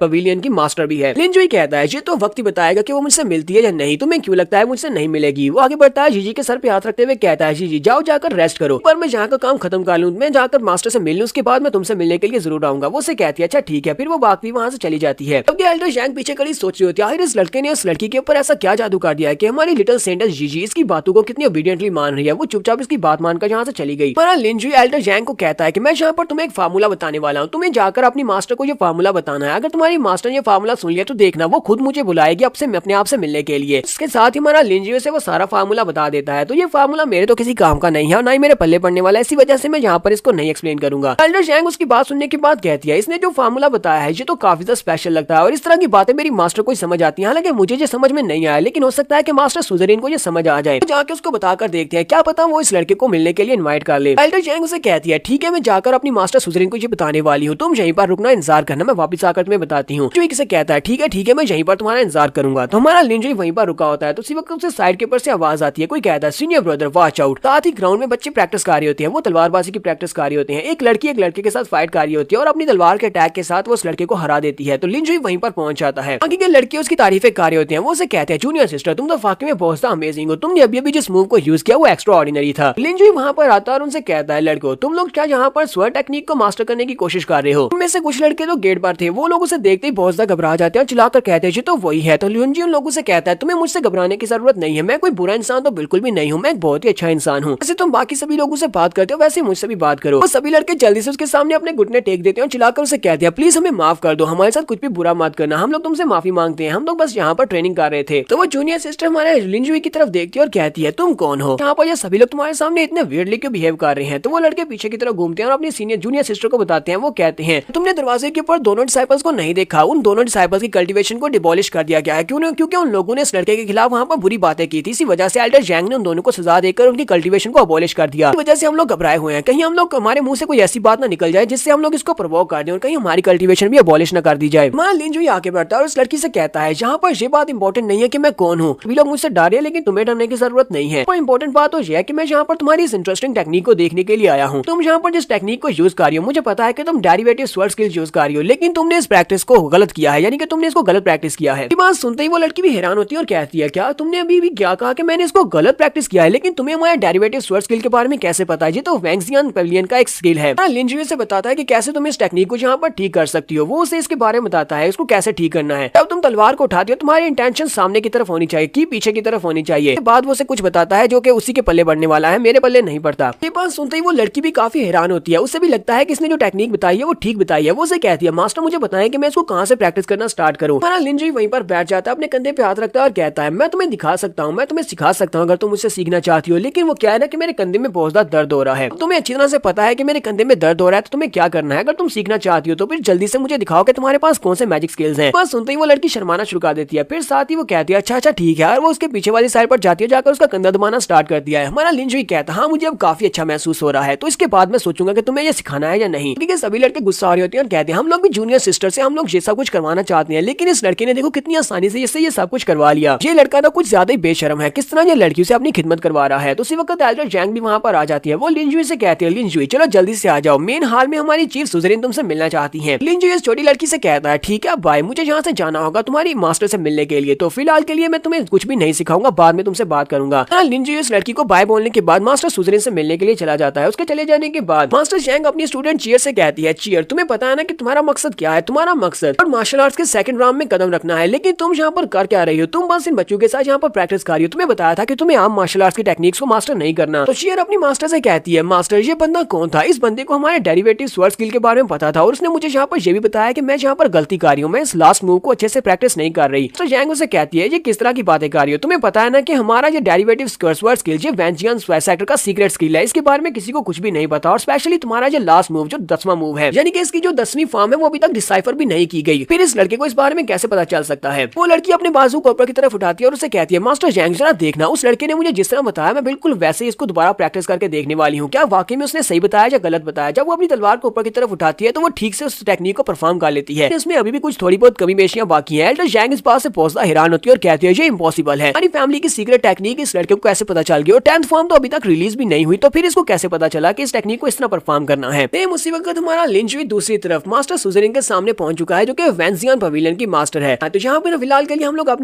तो गाइस कैसे हैं आप सब लोग 100,000 रीइंकार्नेशंस के एपिसोड 02 के साथ हाजिर हो। अगर आप मेरे चैनल पर नए हैं और अभी तक चैनल को सब्सक्राइब नहीं किया हुआ तो जल्दी से चैनल को सब्सक्राइब कर दें, वीडियो को लाइक और शेयर कर दें, शुक्रिया। तो फर्स्ट एपिसोड में तो इसका बेसिक सा इंट्रोडक्शन हुआ था, तो सेकंड एपिसोड की शुरुआत में हमारा लिंजुई एक लड़की को अपनी स्टोरी सुना रहा होता है। वो लड़की वैंगजियन सेक्टर की एक सेंटेंस होती है जिसका नाम जीजी होता है। तो वो उसे अपनी स्टोरी सुनाते हुए कहता है कि मैंने हांगमैंग कॉन्टिनेंट को घूमने का फैसला किया कि क्योंकि मैं एक ही दिन के ऊपर दोबारा से रीइंकार्नेट हो रहा था, मैंने फैसला किया कि मैं टेलीपोर्टेशन अरेज को यूज करते हुए हांगमैंग कॉन्टिनेंट के जो डिफरेंट प्लेसेस है उनके ऊपर पास जाऊंगा और वहाँ से तरह तरह की मार्शल आर्ट्स की टेक्निक्स को सीखूंगा। लिंजुई सबसे पहले एक ऐसी जगह के ऊपर जाता है जहाँ पर बहुत ज्यादा ठंड होती है। लिंजुई कहता है मैं ऐसी जगह पर गया जहाँ पर बहुत ज्यादा ठंड थी, वहाँ पर कुछ भी नहीं था, लेकिन वहाँ के लोग बहुत ज्यादा फ्रेंडली थे। मैंने उन सभी लोगों के साथ बैठकर वहाँ पर गप्पे भी लगाई थी। लिंजुई वहाँ पर पेंगुइन्स के पास बैठा होता है, आग जलाकर उनसे बातें कर रहा होता है, लेकिन वो सारे पेंगुइन्स होते हैं इसलिए बात नहीं कर सकते। इसके बाद वो कहता है क्या तुमने गोस्ट टाउन के बारे में सुना है? गोस्ट वर्ल्ड में भी गया था जहाँ पर नदी के अंदर बहुत सारे पानी के गोश्त थे, तो मैं उन सभी के साथ वहाँ पर तैरा भी था। तो लिंजुई आगे आगे तैर रहा होता है जबकि गोश्त उसके पीछे लगे होते हैं, चिल्ला चिल्ला कर कह रहे होते हैं हम लोग थक चुके हैं, तुम इतने ज्यादा पावरफुल कैसे हो, तुम्हारी स्पीड भी काफी ज्यादा है। लिंजुई उन लोगों से कहता है तुम सभी लोग बकवास गोश्त हो, तुम्हें क्या लगता है कि तुम लोग इतनी स्पीड के साथ मुझे पकड़ सकते हो? तुम तो मोर्टल राम के मेरे जैसे इंसान को नहीं पकड़ सकते, तुम दूसरों को क्या पकड़ोगे? लिंजुई कहता है मैं एक तीसरी होली लैंड में भी गया था प्रैक्टिस करने के लिए। वहाँ पर जब मैं गया तो वहाँ के लोग तो बहुत ही बुरे थे, उन लोगों ने मुझे देखते ही वहाँ से मेरा पीछा करना शुरू किया और मुझे भगा दिया क्योंकि वो सभी लोग बहुत ज्यादा पावरफुल थे और मैं मोर्टल राम का कल्टीवेटर था। सभी लोग मेरे पीछे डंडे लेकर पड़े हुए थे और मैं वहाँ से भाग रहा था। हमारा लिंजुई सेंटेंस जीजी से कहता है मेरी रीइंकार्नेशन के 10,000 साल गुजर चुके थे और 10,000 साल में मैंने होंगमेंग कॉन्टिनेंट के सारे सीक्रेट्स को जान लिया था। मुझे पता चल चुका कि होंगमेंग कॉन्टिनेंट में क्या कुछ है और क्या क्या हो रहा है। मुझे इतना पता चल गया कि होंगमेंग कॉन्टिनेंट के ऊपर 3 बहुत ही पावरफुल सेक्टर्स हैं। एक वेंगजियान क्लैन है, दूसरा चीजाओ पवेलियन है और तीसरा डीमन सी लैंड है, और ये तीनों ही बहुत ज्यादा पावरफुल है। एक ऐसी जगह जहाँ पर हमेशा स्ट्रॉन्ग की इज्जत की जाती है और कमजोर को मार दिया जाता है, उसे बुली किया जाता है। इसी जगह के ऊपर आप हमेशा स्ट्रॉन्ग बनने के बारे में सोचते हैं और जो पावरफुल फोर्सेज हैं वो अपने आप को स्ट्रॉन्ग से स्ट्रॉन्ग बनाती जा रही थी। हालांकि यहाँ पर 4 बड़ी पावरफुल ब्रांचेस थी, लेकिन वो सभी के सभी लोग अपनी ब्रिलियंट की को लेकर कुछ ज्यादा ही पैरानॉइड थे। लगता है कि जिसके पास ब्रिलियंट की होती है, ब्रिलियंट की को आप लोग स्पिरिचुअल एनर्जी भी कह सकते हैं, तो स्पिरिचुअल एनर्जी जिसके पास होती है सिर्फ और सिर्फ वही अपनी पावर्स को ज्यादा बढ़ा सकता है और सिर्फ वही मोर्टल राम से आगे जा सकता है, क्योंकि इन दुनिया में मोर्टल राम का कोई भी एक्सपर्ट नहीं था। जितना ज्यादा आपके पास ब्रिलियंट की पावर होगी उतना ज्यादा आप अपनी कॉम्बैट पावर को बढ़ा सकते हैं। यहाँ पर 2 चीजें इस्तेमाल होती है, एक तो स्पिरिचुअल सी है जो कि आपकी स्पिरिचुअल एनर्जी है और दूसरा आपका ब्रिलियंट माइंड है जिसको हम लोग यहाँ पर डिवाइन माइंड भी कहते हैं। तो इन दोनों में से एक ही चीज को आप लोग इंप्रूव कर सकते हैं, लेकिन अगर आप दोनों चीजों को एक साथ इंप्रूव करते हैं, अगर आपका डिवाइन माइंड जो है वो भी पावरफुल है और साथ में आपके स्पिरिचुअल सी के अंदर जो आपकी ब्रिलियंट की है वो भी पावरफुल होगी, तभी आप कल्टीवेशन के हायर लेवल को अचीव कर पाएंगे। बहुत ही कम लोग इन दोनों चीजों को एक साथ ट्रेन कर सकते हैं। हमारा लिंजुई ये सब कुछ जानने के बाद वहीं पर सर झुकाकर लेट जाता है और कहता है इसका मतलब यह है क्या मेरे पास ब्रिलियंट की पावर नहीं है तो मैं कभी भी दोबारा से अपनी कल्टीवेशन को आगे नहीं बढ़ा सकता। मेरी कल्टीवेशन इसी वजह से नहीं बढ़ रही, मैं एक मोर्टल राम का एक्सपर्ट ही रह गया हूँ। हर बार रीइंकार्नेट होने की वजह से मेरे पास जितनी स्पिरिचुअल एनर्जी होती है अगले दिन वो सारी खत्म हो जाती है। लेकिन साथ ही वो बताता है एक और चीज का मुझे फायदा हुआ कि जितनी बार मैं जहाँ पर रीइंकार्नेट होता हूँ मुझे मेरी सारी की सारी मेमोरीज मेरे पास होती है। मैं अपने डिवाइन माइंड को बहुत ज्यादा पावरफुल बनाता जा रहा हूँ। इसका मतलब यह है कि मेरे पास जो डिवाइन माइंड है वो इन्फिनिटली बहुत ज्यादा स्ट्रॉन्ग होता जा रहा था। अगले 50,000 साल तक मेरे पास जो ब्रिलियंट की थी वो सारी वहीं पर स्टक रही, यानी कि मोर्टल राम में स्टक रही, मेरी ब्रिलियंट की जरा भी नहीं बढ़ी। लेकिन मुझे 50,000 साल के बाद इतना अंदाजा तो हो ही गया था कि यहाँ पर ब्रिलियंट की का इतना ज्यादा ताल्लुक नहीं है जितना ज्यादा हम इस डिवाइन माइंड का है। कि अगर आपको अल्टीमेट स्ट्रेंथ चाहिए तो आप सिर्फ और सिर्फ ब्रिलियंट की को ही यूज नहीं कर सकते बल्कि डिवाइन माइंड को भी यूज कर सकते हैं। लिंजुई ने डिवाइन माइंड की पावर को हासिल करने के बाद अपनी 2 उंगलियों के साथ ही वो स्लैश लगा सकता है। वो आसमान के ऊपर एक स्लैश लगाता है तो वहाँ पर एक दादा पोता होते हैं, वो आसमान की तरफ देखते हैं। ग्रैंडसन अपने ग्रैंडपा से कहता है ग्रैंडपा आसमान की तरफ देखो वहाँ पर क्या है कि वो माउंटेन पूरी की पूरी डिस्ट्रॉय हो गई है। तो लिंजुई सिर्फ अपनी उंगली को घुमाकर पूरी की पूरी माउंटेन को डिस्ट्रॉय कर सकता था। ये 50,000 साल पहले की बात थी। लिंजुई कहता है तो जहाँ पर मेरे पास ब्रिलियंट की पावर तो नहीं थी, लेकिन ब्रिलियंट की जगह के ऊपर मेरे पास डिवाइन माइंड था जो कि पहले से ज्यादा पावरफुल हो चुका है और डिवाइन माइंड को यूज करते हुए मैं पावर्स को डिस्प्ले कर सकता हूँ। लिंजुई जीजी को बताता है कि 70,000 साल गुजर जाने के बाद मैं कॉन्टिनेंट की जितनी खूबसूरत लड़कियां थी उन सभी की सभी लड़कियों के साथ मैं सो चुका था। हमारा लिंजुई प्रिंसेस जीजी को बता रहा होता है कि उसने पिछले 100,000 ईयर्स में क्या कुछ किया है, वो अपने कारनामे से बताता है। फाइनली यहाँ से हमारी सीरीज की शुरुआत होने वाली है तो हमें जीजी दिखाई जाती है। जीजी उसे कहती है तुम्हारे कहने का मतलब यह है कि तुमने ग्रेट मास्टर सुमेरे को डीमन सील के अंदर से जाकर आजाद करवाया और सिर्फ इतना ही नहीं बल्कि पिछले 1 लाख साल से तुम दोबारा से एक ही दिन में दोबारा से रीइंकार्नेट होते आ रहे हो। तो हमारा लिंजुई से कहता हाँ ये बात वाकई में सच है, यही वो एक ग्लोरियस थिंग है जो कि मैंने अपनी जिंदगी में की है। तो जीजी उसकी बात सुनने के बाद से कहती है क्या तुम्हें लगता है कि मैं तुम्हारी इन सारी बकवास बातों के ऊपर भरोसा कर लूंगी? मुझे तो लगता है कि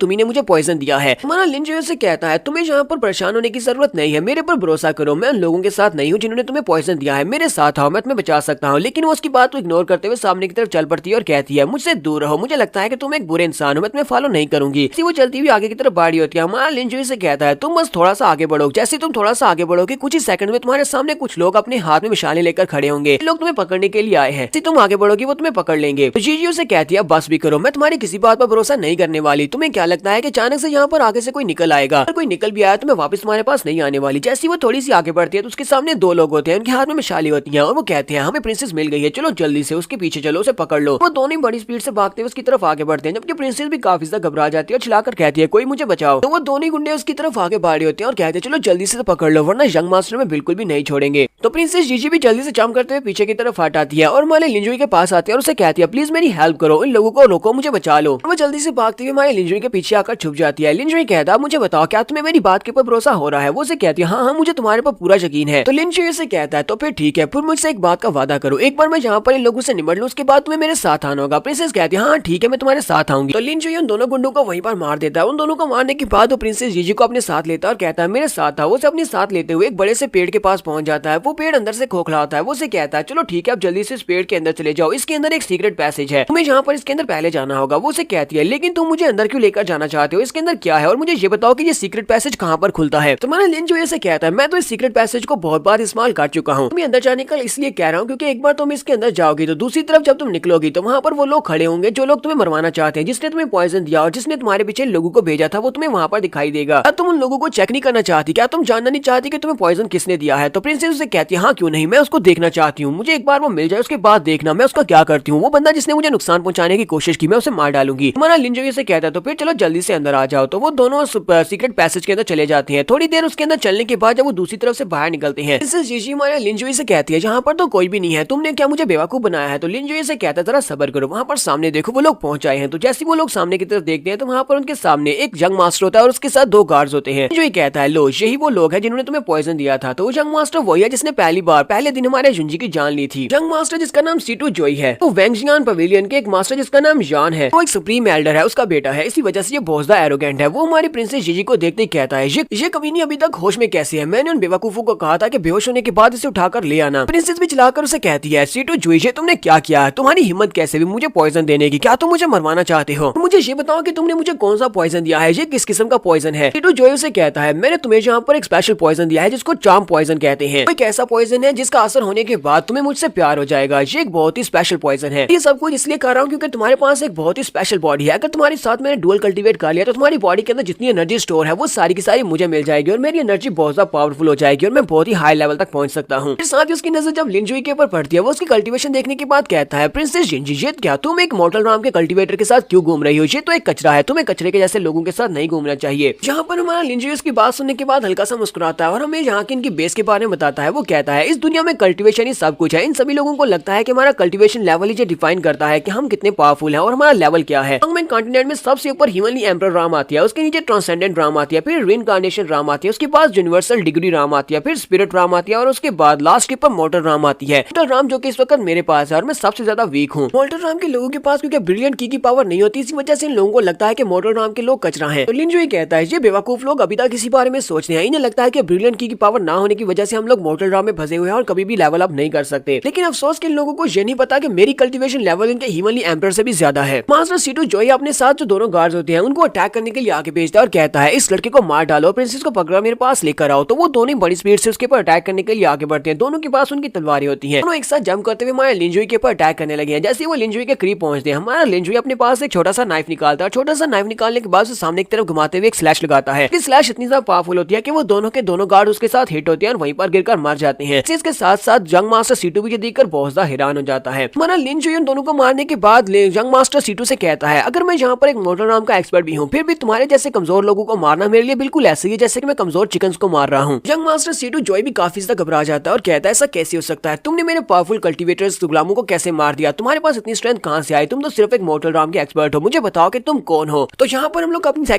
तो गाइस कैसे हैं आप सब लोग? 100,000 रीइंकार्नेशंस के एपिसोड 5 के साथ हाजिर हूं। तो लास्ट एपिसोड के एंड पे हमने देखा था फाइनली हमारा लिंजुई वेंगजियान पवेलियन की मास्टर सुजेन से मिलने के लिए के मेन हॉल में पहुंच जाता है जहां पर वो अपनी चेयर के ऊपर बैठी होती है और हमारा लिंजुई उसके सामने खड़ा होता है। तो सुजेन हमारे लिंजुई से कहती है तुमने वो टेक्निक जो कि एल्डर जैंग को बताकर यहाँ पर भेजा था वो एक बहुत ही स्पेशल टेक्निक है, उसको return to an great dream technique कहा जाता है। एक ऐसी स्पेशल टेक्निक है जिस टेक्निक को जनरेशन टू जनरेशन हमारे वेंगजियान पवेलियन में सिर्फ और सिर्फ एल्डर्स को ही बताया जाता है, फिर सिर्फ और सिर्फ मास्टर को बताया जाता है। अब मुझे ये बताओ कि तुम्हें हमारे सेक्टर की इस टेक्निक के बारे में कैसे पता चला? तुम्हें इस टेक्निक के बारे में नहीं पता होना चाहिए था। लिंजुई से कहता है तुम तो यहाँ पर सिर्फ और सिर्फ इस टेक्निक के बारे में बात कर रही हो, मुझे सिर्फ इस टेक्निक के बारे में नहीं पता। मुझे तो तुम्हारी इस ग्रेट टेक्निक के फ्लॉज के बारे में पता है कि इसके अंदर कहाँ कहाँ पर फ्लॉज हैं। तो सुजेन उसकी बात सुनने के बाद थोड़ा गुस्सा होती है और उससे कहती है ये वाली टेक्निक्स पिछले 3000 साल से हमारे एंसेस्टर्स हमें आगे पास डाउन करते आ रहे हैं और तुम्हें लगता है कि इसके अंदर कहीं ना कहीं पर फ्लॉज रह गए हैं। ऐसा कैसे हो सकता है? अगर इसके अंदर फ्लॉज होते तो पिछले 3000 साल में कोई ना कोई एल्डर इसको पहचान लेता। तुम्हें इस बारे में कैसे पता चला? मुझे ये बताओ कि तुम्हारी इंटेंशंस क्या है, तुम यहाँ पर किस मकसद से आए हो। साथ ही वो अपने पास से अपनी पावर्स को रिलीज करती है और कुछ स्नेक टाइप के मॉन्स्टर्स के साथ उसके ऊपर अटैक करने के लिए उनको आगे की तरफ भेजती है। सुज़ैन उसे कहती है कि तुम मुझे यहाँ पर ये नहीं बताता कि तुम यहाँ पर किस मकसद से आए हो, तो फिर मैं तुम्हारे साथ बिल्कुल भी पोलाइटली बात नहीं करूंगी। जो ये अपने हाथ को ऊपर की तरफ उठाता है, एनर्जी को रिलीज करता है, सामने की तरफ हाथ से एक स्लैश लगाता है, उसके जितने भी स्नेक्स होते हैं वो सारे के सारे वहाँ पर डिस्ट्रॉय हो जाते हैं। हमारा लिंजुई से कहता है मैं यहाँ पर तुम्हें यही मशवरा दूंगा कि मेरे साथ बहुत ही प्यार से पेश आना। मुझे ये भी पता है कि लास्ट नाइट तुम इसी टेक्निक को मास्टर करने की कोशिश कर रही थी, जिसकी वजह से तुम्हारी बॉडी के अंदर काफी सारे इंटरनल इंजरीज है। तुम यहाँ पर अपनी पावर को इस तरह बेतुके इस्तेमाल करती रहोगी, तुम्हारी बॉडी के अंदर इंटरनल इंजरीज जो है वो और भी ज्यादा खराब हो जाएंगी। अगर यहाँ पर मैं तुम्हारी मदद नहीं करता उन सारी इंजरीज को हील करने के लिए, तो मुझे लगता है कि कम से कम 6 महीने तक तो वो इंजरीज बिल्कुल भी ठीक नहीं होने वाली। ये बात सुनते ही सुज़ैन भी सोच रही होती है इस लड़की को कैसे पता चला कि लास्ट नाइट में यहाँ पर प्रैक्टिस कर रही थी। लास्ट नाइट प्रैक्टिस करने के बाद ही मुझे बॉडी के अंदर काफी सारी इंजरीज हुई थी। मैं सुप्रीम टेक्निक को मास्टर करने की कोशिश कर रही थी, लेकिन मैं उस टेक्निक को मास्टर नहीं कर पाई। लेकिन एक और बात यह है कि मैं तो उस वक्त अपने फॉरबिडन एरिया में थी, अपने सुप्रीम क्लियर पॉन्ड में, जहाँ पर जाना तीसरे बंदे के लिए बिल्कुल भी वंचित है, जहाँ पर तीसरा बंदा बिल्कुल भी नहीं जा सकता, यानी कि वहाँ पर सिर्फ और सिर्फ मास्टर्स जा सकते हैं। लेकिन इस लड़के को ना सिर्फ इतना पता है कि मैं लास्ट नाइट क्लियर पॉन्ड के अंदर बैठकर इस टेक्निक को मास्टर कर रही थी, बल्कि इसको ये भी पता है कि उसकी वजह से मेरी बॉडी के अंदर इंटरनल इंजरीज है। इस लड़के को इस सब के बारे में कैसे पता हो सकता है? आज ये लड़का है कौन, मुझे समझ नहीं आ रही। लिंजुई से कहता है मुझे पता है कि तुम इस वक्त क्या सोच रही होगी, लेकिन मुझे नहीं लगता कि तुम्हें ज्यादातर इस बारे में सोचना चाहिए, क्योंकि यहाँ पर इंपॉर्टेंट ये है कि मैं यहाँ पर तुम्हारी मदद करने के लिए आया हूँ। वहाँ से बिल्कुल भी फर्क नहीं पड़ना चाहिए कि मैं कौन हूँ, मैं कहाँ से आया हूँ। इसके साथ ही वो सीढ़ियाँ चढ़ते हुए ऊपर आ जाता है। सीढ़ियाँ चढ़ने के बाद वो ऊपर उसके शेर के सामने आकर खड़ा हो जाता है और उसे कहता है तुम्हें एक बात अपने बारे में बता दूं कि मुझे नीचे खड़े होकर ऊपर देखने की आदत बिल्कुल भी नहीं है। मैं हमेशा लोगों को नीचे झुकाकर देखता हूँ। उसके सामने खड़ा कर नीचे की तरफ उसकी तरफ देख रहा होता है। वो उसे एक और बात कहता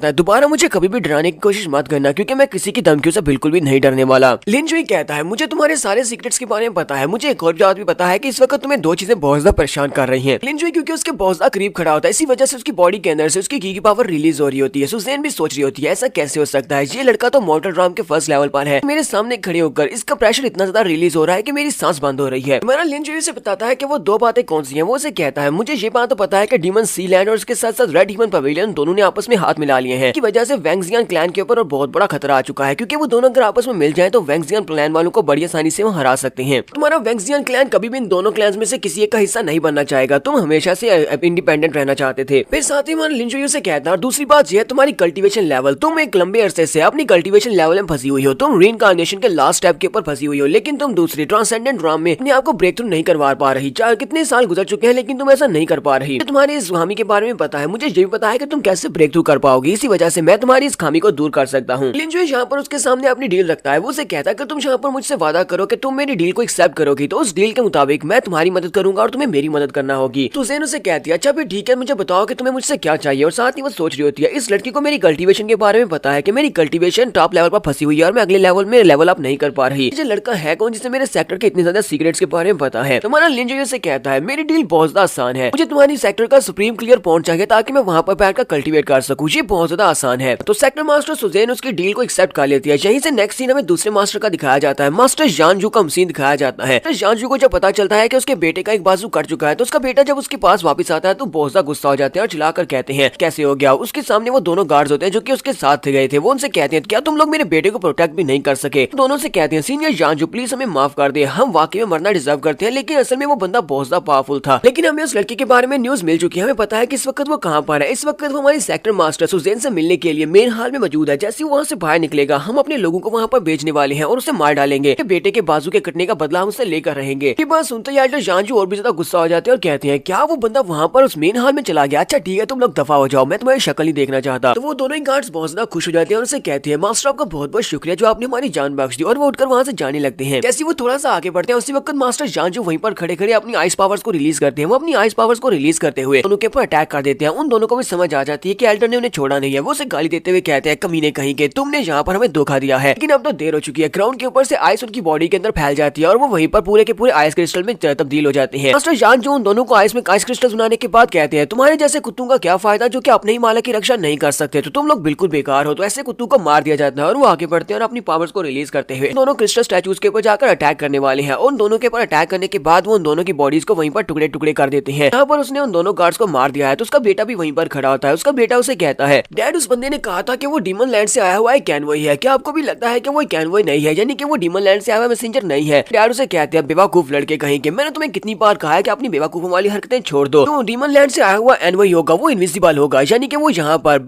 किसी को अपने आप के बारे में बताएगा नहीं कि वो डीमन लैंड से आया हुआ एक एनवॉय है और वो इतना ज्यादा पावरफुल होगा कि मैं भी उससे डरूंगा। लेकिन तुम जहाँ पर जिस बारे में बता रहे हो कि वो सिर्फ और सिर्फ मोर्टल राम का एक एक्सपर्ट था, तुम्हें क्या लगता है कि मोर्टल राम का कोई एक्सपर्ट डीमन लैंड से आया हुआ कोई एक्सपर्ट हो सकता है? फिर साथ ही वो अपनी बेटे से कहती है लेकिन तुम्हें ज्यादा परेशान होने की जरूरत नहीं है, उसने तुम्हारे साथ जो कुछ भी किया इस बात का बदला मैं लेकर रहूंगा। तब तक वो लड़का हॉन्गमैंग कॉन्टिनेंट के ऊपर रहेगा, तब तक वो मेरे हाथ से नहीं बच सकता। मैं उसे ढूंढूंगा, ढूंढकर उसे मार डालूंगा। सीटो जॉय भी वहाँ पर जोर जोर से रोना शुरू कर देता है और अपने फादर से कहता है फादर प्लीज आपको मेरा बदला लेना होगा, उसने मेरे साथ बहुत ही बुरा किया है। कहीं से नेक्स्ट सीन फिर से हमें मेन हाल का दिखाया जाता है। तो हमारा लिन जुई सुजैन के सामने खड़ा होता है। सुजैन उसकी रिक्वेस्ट को एक्सेप्ट कर लेती है। वो कहती है ठीक है मुझे तुम्हारी डील मंजूर है। साथ ही वो कहती है लेकिन तुम्हें पता है कि सुप्रीम क्लियर पॉइंट वो हमारा फॉरबिडन एरिया है, वहाँ पर कोई भी ऐसा एंटर नहीं हो सकता। मैं और मेरी छोटी बहन जो कि लिटिल सेंटेंस है जी, उसके अलावा यहाँ पर कोई भी नहीं जा सकता। इसी वजह से मुझे यहाँ पर तुम्हें एक टाइटल देना होगा, मुझे तुम्हारी आइडेंटिटी को चेंज करना होगा। फिलहाल के लिए मैं अपने सेक्टर का तुम्हें सेंट किंग बनाती हूँ। सेंट किंग की आइडेंटिटी तुम्हें मिलेगी जब हम दोनों की डील पूरी हो जाएगी, उसके बाद हम तुम्हारी आइडेंटिटी तुमसे वापस ले लेंगे। लिन जुई से कहता है ठीक है हम दोनों में डील हो गई, मैं सुप्रीम क्लियर पॉइंट में तो रात के वक्त तुमसे मिलूंगा, तुम्हें भी वहाँ पर आना होगा। वहाँ पर मैं तुम्हारी मदद करूंगा तुम्हारी कल्टीवेशन को बढ़ाने में, साथ ही मैं तुम्हें हील भी करूंगा। तो उसे कहती है तो अभी हम लोग वहाँ पर क्यों नहीं जा सकते, रात के वक्त क्यों आना है? लिन जुई से कहता है क्योंकि फिलहाल के लिए यहाँ पर एक और बड़ा मसला है जिसको हमें निपटना है, क्योंकि उसी वक्त उन्हें बाहर से आवाज आ रही होती है क्योंकि एल्डर जानजू वहाँ पर पहुंच रहे होते हैं। हमारा लिन जुई से कहता है तो फिलहाल के लिए यहाँ पर एक मसला है जिसे सुलझाना है, तुम्हारे दरवाजे के पर मुश्किल आ चुकी है। एल्डर जानजू वहाँ पर पहुंचते हैं और कहते हैं कि मैं यहाँ पर आने में लेट हो गया, क्या मैंने यहाँ पर कुछ इंपॉर्टेंट बातें मिस कर दी है? तो सुजैन उसे कहती है एल्डर जानजू आप इस वक्त यहाँ पर क्या कर रहे हैं? एल्डर जानजू वहाँ पर आते हैं, उनको पहले रिस्पेक्ट देते हैं क्योंकि वो उनकी सेक्टर की चीफ है, इसी वजह से। फिर साथ ही वो कहते हैं मैंने सुना है कि हमारी लिटिल सेंटेंस को किसी ने किडनैप कर लिया था, लास्ट नाइट किसी ने उसे किडनैप किया था और उसके बाद सुबह के वक्त एल्डर ग्लैंग उसको बचाने के लिए गई थी और उसको बचाकर वहाँ से वापस ले आई है। क्या ये बात वाकई में सच है? तो सुजैन उसे कहती है हाँ ये बात वाकई में सच है। एल्डर जानजू सर क्या आपने कहा कि हमारी लिटिल सेंटेंस को किसी ने किडनैप कर लिया था और उसके बाद एल्डर जैंग उसे बचाकर लेकर आई है। फिर साथ ही एल्डर जानजू की नजर हमारे लिन जुई के ऊपर पड़ती है। वो लिन की तरफ देखते हैं और सोच रहे होते हैं ये तो वाकई में मोर्टल राम का एक एक्सपर्ट है, यानी कि जितना भी स्ट्रॉन्ग नहीं है। हमारा लिन जुई भी उसे वहाँ पर हेलो बोलता है। जैसे वो उसे हेलो बोलता है तो एल्डर बहुत ज्यादा गुस्सा हो जाते हैं और गुस्सा होने के बाद वो जल्दी से लिन के ऊपर अटैक करने के लिए आगे बढ़ते हैं और कहते हैं मैंने सुना है कि यही वो लड़का है जिसने हमारी फेरी को किडनैप किया था, तो मैं इसको बिल्कुल भी नहीं छोड़ने वाला, मैं इसको सजा देता हूँ। और वो बड़ी स्पीड से हमारे लिन जुई के ऊपर अटैक करने के लिए आगे बढ़े होते हैं। अपने हाथ के ऊपर अपनी आइस के कवच को भी चढ़ा लिया होता है और अपनी आइस पावर को रिलीज करते हुए जैसे उसे मारने के लिए उसके करीब पहुंचते हैं, उसी वक्त हमारा लिन उनके सामने से गायब हो जाता है। लिन उनके सामने से गायब होने के बाद उसके पीछे वाली साइड पर पहुंच जाता है और अपनी उंगली को उसके सर के ऊपर रखता है और कहता है मैंने तो ऐसा बिल्कुल भी नहीं सोचा था कि एल्डर जानजू मुझे देखते ही यहाँ पर इतने ज्यादा उतावले हो जाएंगे कि मुझे गले मिलने के लिए इतनी स्पीड से आगे बढ़ेंगे। अफसोस की बात यह है कि मैं फिलहाल के लिए आपको गले से नहीं लगा सकता, अगर आप चाहें तो मैं अपनी उंगली को यूज कर सकता हूँ। एल्डर जानजू बेचारा बहुत ज्यादा घबरा जाता है और कहता है ऐसा कैसे हो सकता है, ये इतनी स्पीड के साथ मेरे पीछे कैसे पहुंच गया, ये तो सिर्फ एक मोर्टल राम का एक्सपर्ट है, फिर इसकी स्पीड मुझसे भी ज्यादा कैसे हो सकती है? अगर मैंने यहाँ पर थोड़ी सी गलती की तो ये अपनी उंगली के अंदर से एनर्जी को रिलीज करेगा और मेरा सर उड़ा देगा। सुजैन भी एल्डर जानजू से कहती है एल्डर जानजू आपकी इस बात का क्या मतलब है, आपने इस लड़के के ऊपर अटैक क्यों किया है? जानजू से कहता है तुम आप यहाँ पर मेरी बात को गलत मत समझना, मैं तो सिर्फ और सिर्फ अपनी सेंटेंस के लिए सब कुछ कर रहा हूँ। हमारी सेंटेंस लिटिल फेरी उसका स्टेटस हमारे सेक्टर में बहुत ज्यादा हाई है और मैंने सुना है कि इसी लड़के ने उसे किडनैप किया था, इसी वजह से मैं अपने आप को रोक नहीं पाया। अब यहाँ पर इसको खड़े करके इससे बातें कर रही है। मुझे तो लगा था कि आपने अभी तक इसको पकड़कर जेल में डाल दिया होगा ताकि इसको इंटेरोगेट किया जा सके किसने ये सब कुछ क्यों किया है। तो यहाँ पर हम लोग अपनी एपिसोड 5 का एंड करेंगे और नेक्स्ट एपिसोड में देखेंगे जानजू को किस तरह चीफ यहाँ पर शांत करने वाली है। तो एक्सप्लेनेशन अच्छी लगी हो तो कमेंट करके जरूर बताइएगा। चैनल को सब्सक्राइब कर दे, वीडियो को लाइक और शेयर कर दें। शुक्रिया।